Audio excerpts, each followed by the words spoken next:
अस्सलामुअलैकुम, मैं हूँ फ़रहत शेख।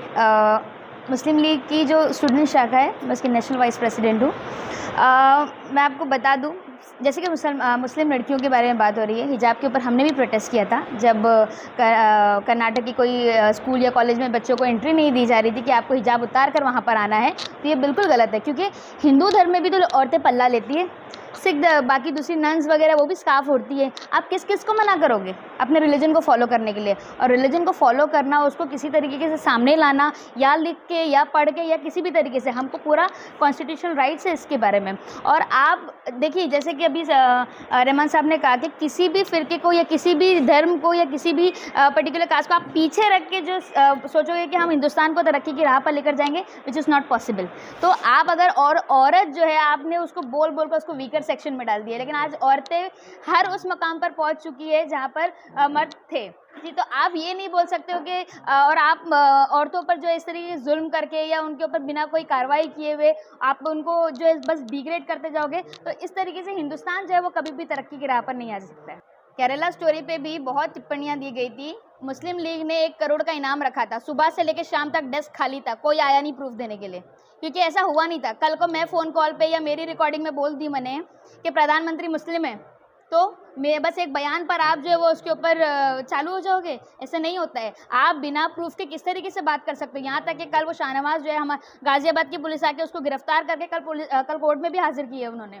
तो बिना प्रूफ के, बिना किसी आप एविडेंस के आप बोलोगे कि परिवर्तन हो गया, धर्म परिवर्तन हो गया, तो ये गलत है। मैं जहाँ तक मुझे समझ में आती है, बस सेंट्रल गवर्नमेंट का चुनाव जो है वो अभी बस तट पर है, अभी आने ही वाला है अगले साल में। तो इनकी जो ना ये सिर्फ कम्युनल एक्टिविटीज़ है ना, ये चालू हो जाती है। जिस तरीके से ये हमको नाम देते हैं ना, लव जिहाद और पता नहीं कौन सा जिहाद, तो हम उनको नाम देते हैं ये वोट जिहाद करते हैं। तो जो है ना, हम लोग मुमरा बंद ना हो, क्योंकि ये गलत हुआ है, ये किसी एविडेंस के, इसके ऊपर कोई एविडेंस नहीं है। तो बिना आधार के हम मुमरा बंद करेंगे, लोगों का नुकसान करेंगे, ये हम होने नहीं देंगे। तो इस हाँ, तो बस वहाँ के लोकल एमएलए ने किया है, जितेंद्र आवाड ने, जो एनसीपी से।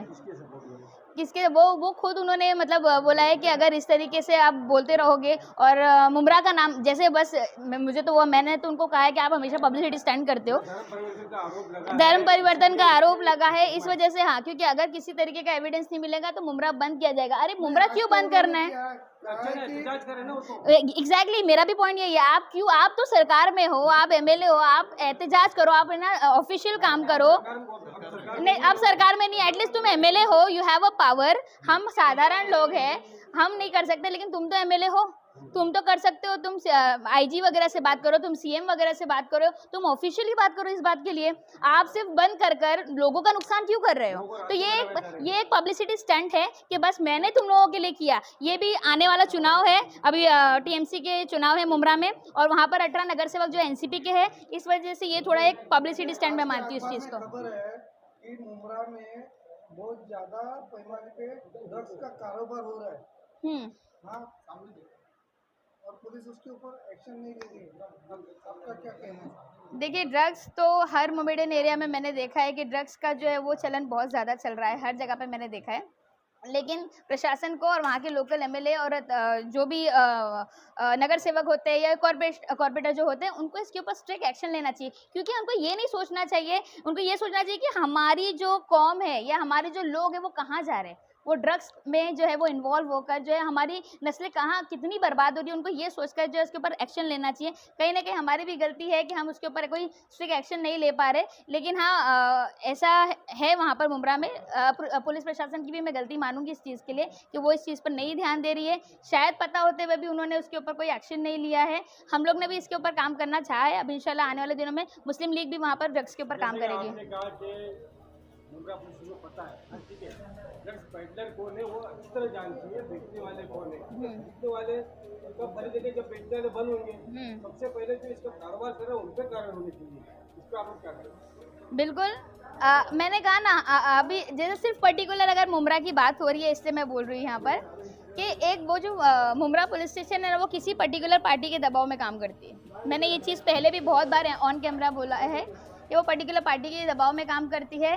तो जब तक वहाँ की सत्ता नहीं बदलती, वहाँ का हालत जो है, मुमरा की हालत जो है वो नहीं बदलेगी। तो इसलिए हम लोग पूरी कोशिश करें, इनफैक्ट मुस्लिम लीग किस तरीके से आने वाले कॉरपोरेशन चुनाव में काम करेगी वहाँ पर, उसके बारे में भी हम लोगों ने बात की, और किस तरीके से एनसीपी को हटा के इंशाल्लाह मुस्लिम लीग वहाँ पर आएगी, उसके बारे में बात होगी।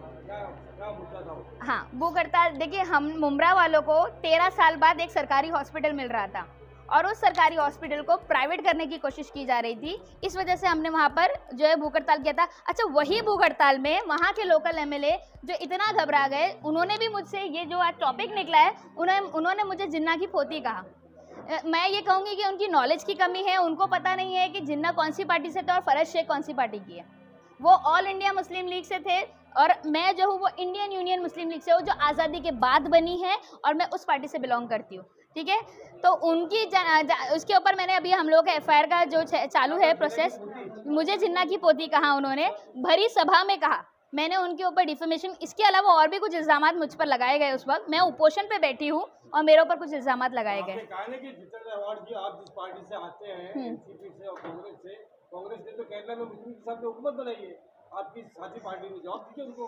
तो अभी जिस तरीके से लीगल काम जो हमारे एडवोकेट हैं आमिर शेख, वो अभी करवा रहे। अभी जैसे कि मैंने कहा कि पुलिस एक दबाव में काम करती है और वहाँ के लोकल एमएलए जो है वो उसको हैंडल करते हैं। तो हम लोगों ने अभी जो है वो सोचा है कि हम लोग मजिस्ट्रेट से एफआईआर करवा के लेंगे इंशाल्लाह।